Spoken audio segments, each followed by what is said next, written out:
Hey guys, it's time for another little video, and on this video I wanted to take a look at the equipment I've been using in the greenhouse lately and talk a little bit about the winter setup here. Now, I've done technology videos in the past and I've done winter prep videos in the past, but I got a couple new things of equipment and a new arrangement of the equipment, and I just wanted to take a look at them. Now, of course, I want to also, just because I'm so in love with it, I want to talk about this plant here. I don't want to put it down in front of the heaters, but I want to move it a little bit. There we go. This is LC Cosmo Horeps, which is a cross of Cattleya horis, which is a fantastic and well-renowned breeding parent, and Laelia anceps. It's a true Laelia cross. You don't see very many of those now, since a lot of the Laelias transferred to Cattleya. No, it's not all of them, but a bunch of them, like Purpurata and Humilla.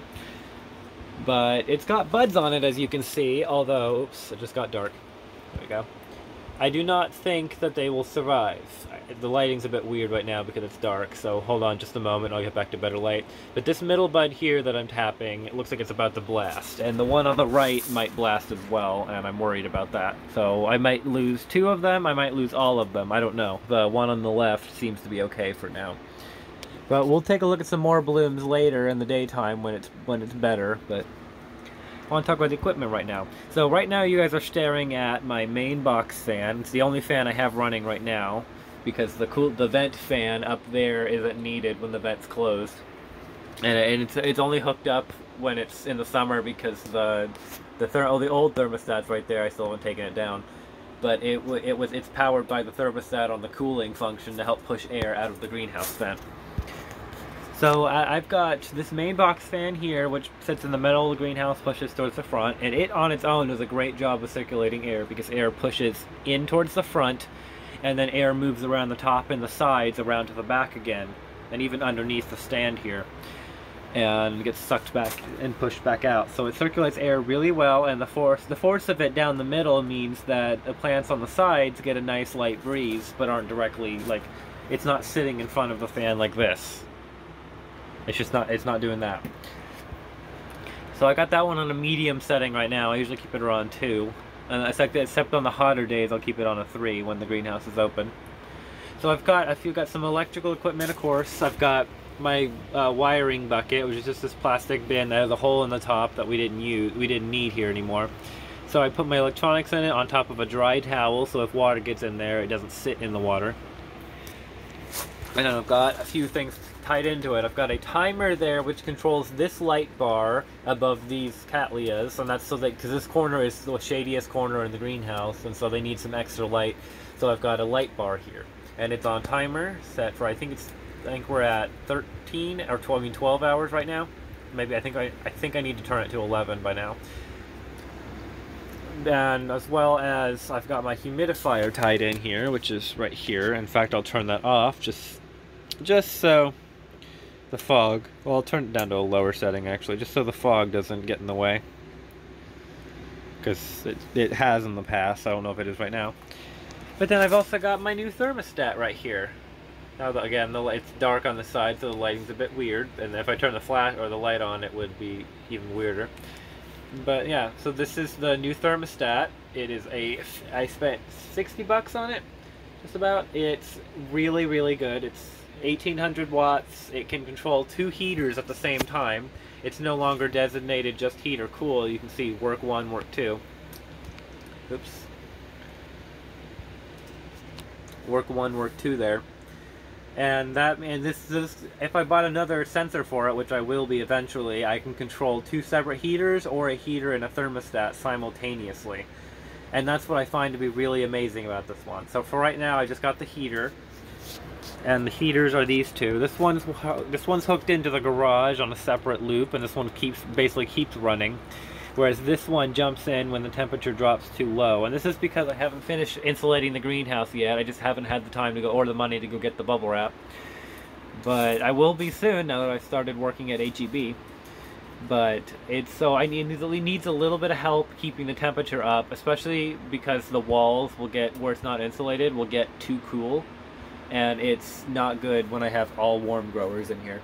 and need it to stay warm, even in the winter. It needs to stay like 70 at night or so, and 84 or so in the daytime. The daytime's usually easy because if it's sunny, the sun helps heat it up, but at night, obviously, right now we've been getting unseasonably cold into the 30s, and we had a couple frosts a couple days ago.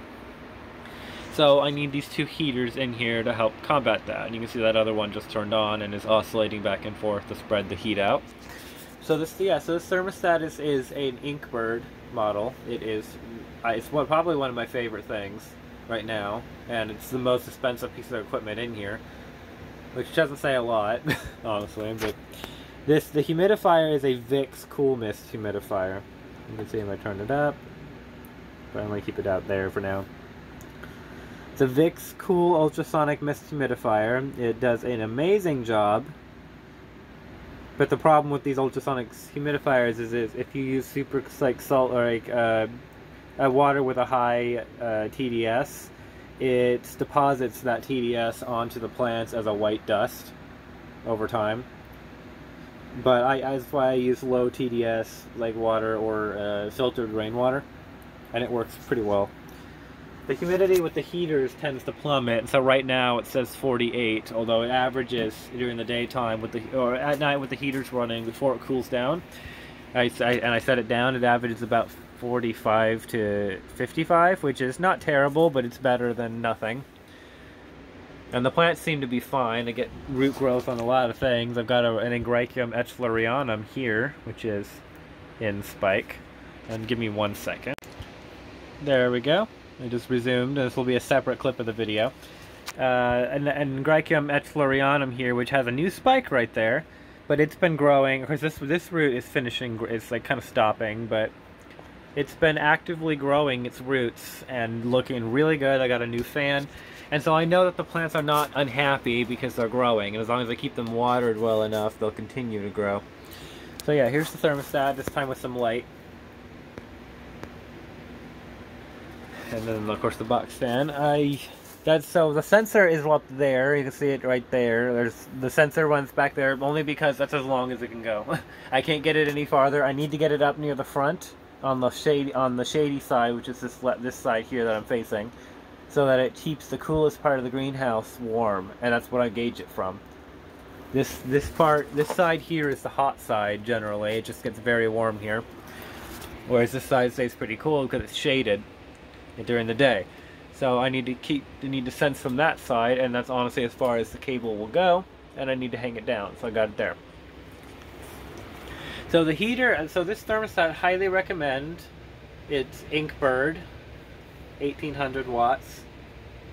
The multifunctionality of it is really, really good, and it wasn't cheap, and that's good because it means generally, although not always, that the quality will be better. And Inkbird's a pretty good company for these. The heaters are this one is a Comfort Zone oscillating heater for, I got a Bed Bath & Beyond for bathrooms, so it handles humidity better. I've had this one for 3 years now, and I've had 2 others break down, whereas this one has stayed through the whole way. So definitely recommend these if you just if you're just doing like a short seasonal thing. This is a really good heater to use. It lasts quite some time. And then this one is a Lasco room heater. Also pretty tolerant of humidity, although I don't know how it compares to the Comfort Zone. This one does not oscillate, but this one I just kind of popped in here to aid this one, which is normally the only heater during these colder nights, because we should not be this cold yet. We should be in the 50s, like I said. But instead we're getting into the 30s and getting frosts about a month early. We almost broke some records, actually, recently. So yeah, that's the equipment I've got running right now. And then there's the, of course it's looking up, it's gonna kind of blind a little bit. But I've got a light bar up there attached to this little cube. This is a smart plug, a P-Link smart plug, and so I can control it by voice to tell the greenhouse to turn on its light or not when I'm in here and it's dark. Because it does a pretty good job. Granted, I have the flash on now, so you're not going to see it as I see it without the flash. But it's bright enough to see and work in here if I need to. And now that I got the heaters running, it's warm enough as well. I think so many of these things would just stop growing or die on me if I let it get too cold. And I got a new pump sprayer. It's not technology, but it's cool. It's a big 2-gallon one with a fancier nozzle. Where is it? There it is. I can switch between several settings. But yeah. I just wanted to show off the equipment I've got going and talk about the equipment. This is, I can't remember if I mentioned it, but it says there, this is a Vicks Ultrasonic, 1.5 gallon. So it lasts a pretty long time on a tank, so even at its fullest strength, when I turn it up all the way. It goes pretty well. So yeah, in there, it's just where I keep a lot of the cables. You can see, if I look back here, you can see all the cables just diving into the crack in the top. And that just keeps them protected so they don't get wet. These, I'm gonna put an extension cord on this so this can go in there too, but for now it's just gotta sit there and I gotta be careful. The fan, I'm surprised this fan is still going, honestly. You can see that it's just caked up with stuff, and it's kind of gross, admittedly, but like it's just, in fact, I'm gonna try and clean it out later. I cleaned it out not too long ago, and it's like cat hair, and because we got cats going around, and it just kind of collects in there, and so I'm surprised that this fan still works. So I got it, I think I've had this one almost 2 years, I think. And so it's a pretty good fan. Got it at Walmart for 18 bucks. So that's pretty good longevity for a big fan like this in the setting it's being used in. But it's been crucial to keeping the greenhouse happy. So anyway, thank you guys for watching. I do hope this video helps you see a little bit of the equipment I'm using and how I'm using it. And I hope you guys enjoy this video, and look out for another video coming soon. We are going, or 2 videos actually. We're going to do a bloom tour, of course, and then I'm going to do a second video talking about greenhouse microclimates. That should be interesting, because even though your greenhouse might be set to a certain setting, there's always going to be pockets of different temperatures, humidities, and air level or air flow amounts. So you want to be cautious of that and aware of that, but it also take advantage of it, because it could mean that in a warm greenhouse like mine, I could grow cooler growing intermediates, maybe even plants in here. I wouldn't say in the summer all the time, but in the winter I could, and then I can pull them inside the house for the summer. So it's something to think about. So I hope you guys enjoy this video, and look out for those 2 videos soon.